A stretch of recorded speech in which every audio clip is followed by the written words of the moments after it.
हमेशा नाम उन्हां दा जिंदा रहिंदा है जिहड़े बंदे मुश्किल वक्त विच भी फैसले उसूलों के मुताबिक करते हैं, यानी उसूलों ते डट के करते।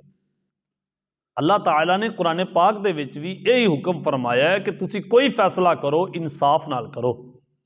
इंसाफ तो डंडी ना मारो, इंसाफ तो डंडी मारोगे जलील हो जाओगे, आप भी जलील होवोगे, कौम नूं भी जलील करोगे।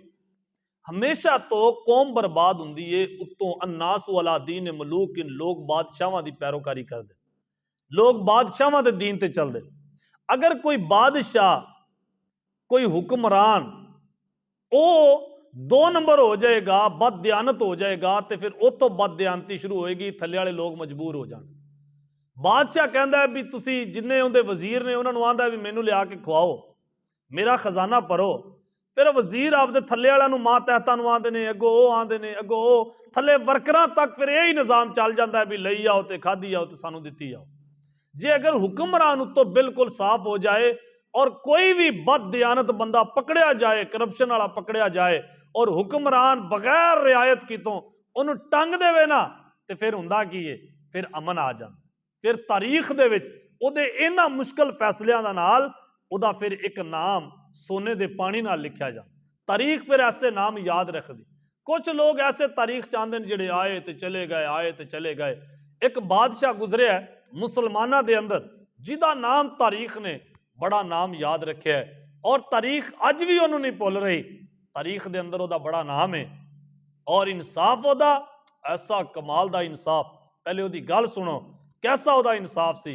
उहदे इलाके दे विच काफ़ी सारे गैर मुसलम भी आबाद सन, लेकिन उस बादशाह नाल किसी नूं कोई गिला नहीं सी। क्यों? इस वास्ते कि वह बादशाह इंसाफ पसंद सी। उहदे कोल जदों कोई फैसला जाना तो उन्हें इंसाफ करना। उहदे इलाके विच है ही टोटल इंसाफ सी। उहदे नाल नाराज वो हुंदा सी जिहदे खिलाफ फैसला चला जांदा, यानी जिहड़ा जालम हुंदा उहदे खिलाफ फैसला हुंदा ते वो खिलाफ हो जांदा। फिर जदों उन्होंने चानण हुंदा कि वाकई यार मैं बिल्कुल ही गलत सा, फिर उन्होंने एहसास हुंदा तो फिर वह भी बादशाह का और ज्यादा मुहिब बन जाता। वो बादशाह नाल चौकी मुहब्बत करन लग पैंदा। इस वास्ते अगर तुहाडे सीधे राह ते जाण नाल तुहाडा कोई मुखालफ बनता है, तुसी बिल्कुल परेशान ना होवो। इस वास्ते कि तुसी सीधे रस्ते ते हो, तुहानू इन्हां दी परवाह नहीं करनी चाहिए। तुहानू हमेशा अपने रस्ते की ही परवाह करनी चाहिए कि किते मैं रस्ते तो भटक ना जावां। ये शैतान होंदे ने कि जिहड़े इंसानां नू अल्लाह दे सीधे रस्ते तो लाण दी कोशिश करदे। ये तो शैतान ने कहा ना कि मैं अल्लाह तेरे बंदियां नू गुमराह करां। आखिर उस बादशाह का इको एक पुत्र सी ते पुत्र भी रब ने एक अनोखा दिता, मतलब अकलौता पुत्र ते है भी जिन्हों कहते हैं सोहना सुनखा ते जवान पुत्र सी, लेकिन वह है थोड़ा जिहा शोधा सी। एक शौक पुणी जिन्हों कहते हैं जवानी का शौक, जवानी का नशा। कदे इंज निकल गया, कदे इधर ज्यादा उन्होंने शौक सी कि वह जाके उन्हें शिकार खेलना, जंगल के अंदर जाके शिकार खेलना। उत्थे एक बुजुर्ग सन जिहड़े गैर मुसलम यानी वडेरी उम्र दे, वो ते उनका पुत्र उत्थे दोनों कोई जानवर चरा रहे सन। बादशाह के बेटे ने किते तीर चलाया ते जाके वजया उहदे दिल दे उत्ते सीधा उस नौजवान दे, उस बाबे दे बेटे दे। मौके ते ही वह बेचारा फौत हो गया। बाबा तो वही मैयत ते बैठ के जू रोन लग्या और नाले उहदा दिल धड़के कि बादशाह के पुत्र ने मारिया। खरे की बनेगा, वड्डियां दियां औलादां विगड़ियां होंदियां, उन्होंने कौन सुधारे। साडे जै गरीबां दियां हावां बस निकलदियां रह जांदियां, कौन सानू इंसाफ लैके देगा।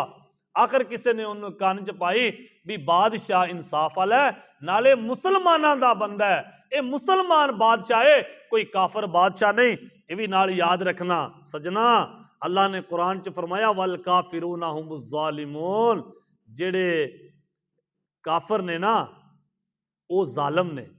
इसका दूसरा रुख की है कि जेड़े जालम ने वो ही काफर ने, यानी जेड़े जालम ने वो ही काफर होंदे, क्योंकि जुल्म करदा ही हमेशा काफर है। अल्लाह नू मनन वाला बंदा जुल्म ते नहीं ना कर सकता। जे जुल्म करदा तो मुड़ काफर नहीं, जे काफर है तो इंसाफ वाला नहीं हो सकता, जे इंसाफ वाला है तो फिर वो काफर नहीं हो सकता। क्योंकि इस्लाम का नाम ही अदल है, इंसाफ ही ते अदल दा, इस्लाम ही ते अदल का हुक्म देता है। उन्होंने किसी ने कहा भी तू चला जा, वो बादशाह मुसलमान है, वो कोई काफर नहीं है। तू जा हा देखो। वो पहुंचा सुबह सुबह नाल ही बादशाह दे दरबार, रात उन्हें औखी सौखी कट लई। आके जो ही बादशाह निकलिया ਉਹਦੇ पैरी डिग पिया, लोग सारे जमा हो गए। ये दुआइयां देन लग पिया, बादशाह जी साडे गरीबां ते जुल्म हो गया, लेकिन सानू इंसाफ कौन दिलाएगा? तेरा बड़ा चर्चा सुनिया, इस इन्हां लोगों के अंदर तेरा बड़ा नाम सुनिया। और सारे लोग कहते हैं बादशाह बड़ा बहुत इंसाफ वाला है, ये दरबार च कदे जुल्म नहीं होया, ये दरबार च कदे कदे इंसाफ तो हट के कोई फैसला नहीं होया। ये बादशाह बड़ा रहीम है, ये बादशाह बड़ा रहम दिल है, ये बादशाह दियां बड़ियां सिफतां ने। बादशाह कहन लग्या उठते सही, तू गल दस, आपां फैसला करांगे इंसाफ नाल। तेनू पता है मेरे दरबार च कदे इंसाफ तो बाहर फैसला नहीं होया। लेकिन वजीर वेख रहा सी अज बादशाह को फैसला बड़ा औखा होना है। जो बाबे ने दसिया ना कि बादशाह तेरे पुत्र ने मेरे पुत्र नू नाहक कतल करता है, मेरे पुत्र का कसूर कोड़ी सी। उन्हें अपने बेटे नू बुलाया, क्या फौजियां नू चुक के लियाओ। जो चुक के लिया तो उन्हें अपने बेटे नू वेखना गवारा नहीं किया। बादशाह थले मुंह करके वेख इस वास्ते नहीं सी रहा किते इनू वेख के मेरे दिल च एक प्यो वाली मुहब्बत ही ना जाग जाए। उन्होंने पता है कि इब्राहिम अलैहिस्सलाम ने एक काम करके विखाया, जिथे रब दा हुक्म आ जाए उते औलाद की शै, जिथे रब दा हुक्म आ जाए औलाद नू भी ज़िबा करना पवे ते कर दियो, मगर रब दी हुक्म दी नाफरमानी कदे ना करना।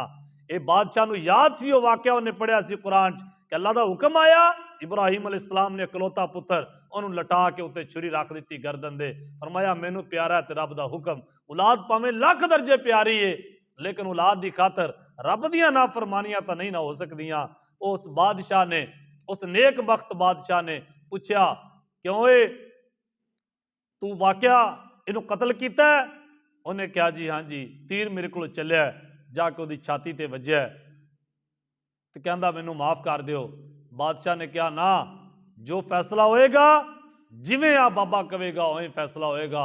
जो उस बाबे को पूछा गया उन्हें कहा जी तुसी अपनी किताब के मुताबिक फैसला करो, कुरान कहता है कतल का बदला कतल है, हुण तुसी इहदा बदला दियो। जो बदले वास्ते ऐलान किया गया, बादशाह ने कहता फलां फलां इलाके की खाली जगह दे विच शाम नू, उस दिन ही शाम नू फरमाया असर तो बाद सारे लोग इकट्ठे हो जाओ।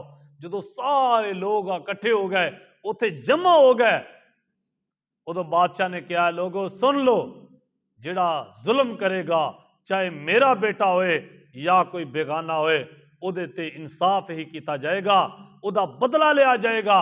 उस जालिम को पूछा जाएगा हाँ भाई तेनू किने जुरत, इन्नी जुरत तेनू किवें हो गई कि तू किसी ते जुल्म करे? मेरा बेटा, मैं जल्लाद नू हुक्म देना कि इहदा सर कलम किया जाए, इहदा सर कलम किया जाए। आए हाय लोगों दियां डाइयां निकल गईयां और बादशाह उतों निकल गया। बादशाह चला गया, हुक्म दे के आप चला गया और उहदे अखां ते पट्टी बांध दी गई। जो सारे लोगों की अखां च आंसू सन कि यार बादशाह देख लो कैसा इंसाफ वाला है, हुक्म दे के आप चला गया, किते मेरे दिल च इहदा रहम ना आ जाए और किते मैं फैसला ना बदल लवां। ओ बाबा जो ऐन चलन लग्या कुहाड़ा, जो उहदा सर कलम होने लग्या सी ते बाबा उठ के कहन लग्या ना बई ना, मैं सर कलम नहीं होने देंदा, मैं इनू माफ करना, मैं माफ करना। बादशाह दे रहम दिल की वजह नाल और बादशाह दे इंसाफ की वजह नाल अल्लाह ताला ऐसे लोगों को बड़ा उरूज देंदा है। अल्लाह पाक ऐसे लोगों को हमेशा हमेशा कायम रखता है। अल्लाह ऐसे लोगों की वजह नाल अल्लाह ताला पूरे इलाके च बरकतां अता फरमा देंदा है। ऐ दोस्तों इस तरह असी इंशाअल्लाह अज़्ज़ व जल तुहाडे कन्नां तक ये आवाज़ जरूर पहुँचती रहेगी उस वक्त तक जब तक साडे मुआशरे चो जुल्म खत्म नहीं हो जाता।